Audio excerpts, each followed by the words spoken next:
What brings you to the West Coast, and who have you been meeting with? So I've been a frequent visitor to the Silicon Valley probably over now 40 years. I'm on the board of Unity. You spoke about games. Actually, a lot of the games that you're talking about are powered by Unity. Right. It was merged with one of our portfolio companies. I have several portfolio companies. We have a big conference here, a lot of the relationships. So I'm a frequent visitor to Silicon Valley and this area.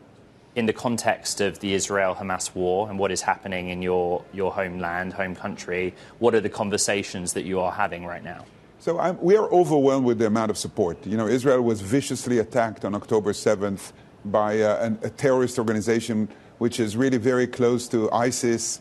And we had over 1,000 civilians slaughtered. And we're getting a lot of really amazing support from everybody that we talk to. In the tech ecosystem, I must say, even with the Western leadership, yes, we are seeing some pro-Palestinian demonstration in London and in other areas, but they're mostly, I think, by people who are not aware of the situation. This has nothing to do with Israel and Palestine. This has to do with radical terror, Islamist terror. And Israel has launched this war as a defense.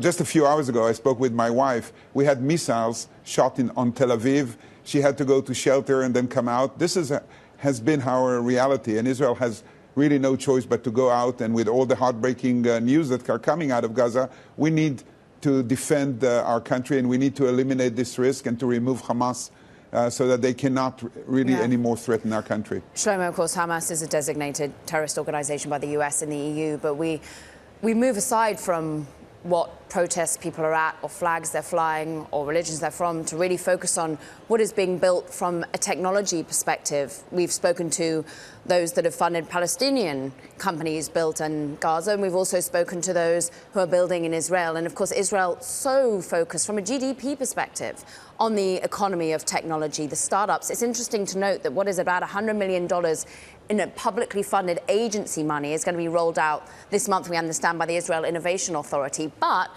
if you're going to get that grant, if you're going to be able to access that $100 million, you have to basically be getting matching funds from the private sector. How willing are VCs, how willing is the private sector to invest in the startup community in Israel right now?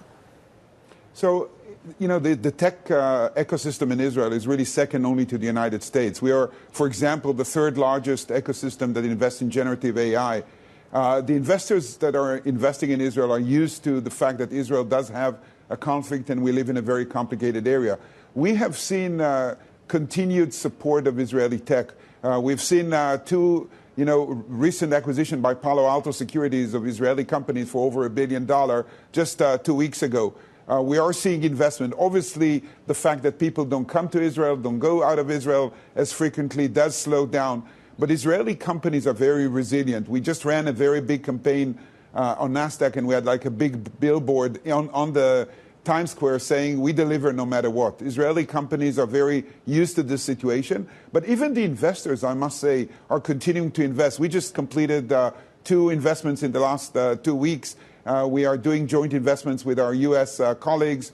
Even our Emirati investors are continuing to invest. So I think there is some disruption, obviously, but I'm not really worried about it. And by the way, the $100 million is a very small part of the Israeli tech ecosystem investment. We are running about $6 billion of investments a year, and I expect actually this would be very close to that annual number. Well said, because to that point, what was about $5.5 billion was raised last year alone by the tech ecosystem in Israel. 100 million seems barely anything. Should the government, should these sorts of Israel innovation authorities be doing more to help incentivize private money, or is that not necessary? I don't think it is necessary. I think I don't believe in government subsidizing investments in technology. I think that $100 million is a very important plan, but it's only directed to very young companies who don't have enough private sector funding. It's a small portion. We ourselves are managing billions of dollars, much more than what the government can do. And I don't think that I think the government would need to allow the conditions for Israeli tech ecosystem to continue and thrive by supporting things like education, university, research, etc. But the private sector in Israel is extremely strong, and I don't think we are dependent so much on the Israeli government.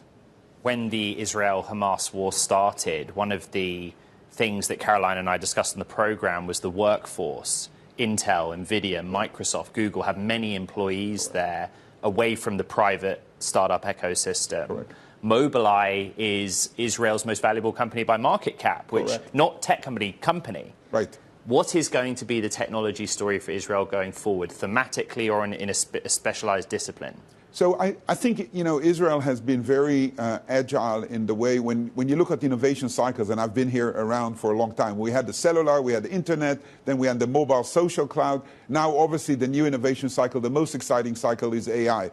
Israel is in the front in AI investments, over $3 billion only in generative AI startups in the last 3 years, second only to the US and China, although in China you never really know what the real numbers are. I think AI will drive innovation. When you think about Mobileye, all of the Mobileye value that was created by my dear friend Amnon Shashua was based on AI abilities to understand visual pictures and process billions of data points in nanoseconds and make very intelligent decisions. So I think AI will be the main driving force. I think enterprise IT innovation is going to be very important. A lot of the innovation we've seen to date has to do with consumer. When you think about mobile, social, and cloud, this has all evolved around the consumer life. I think it's time that we see construction, agriculture, automotive, aerospace going through the same type of innovation that we saw in consumer. And I'm sure Israel will lead the way.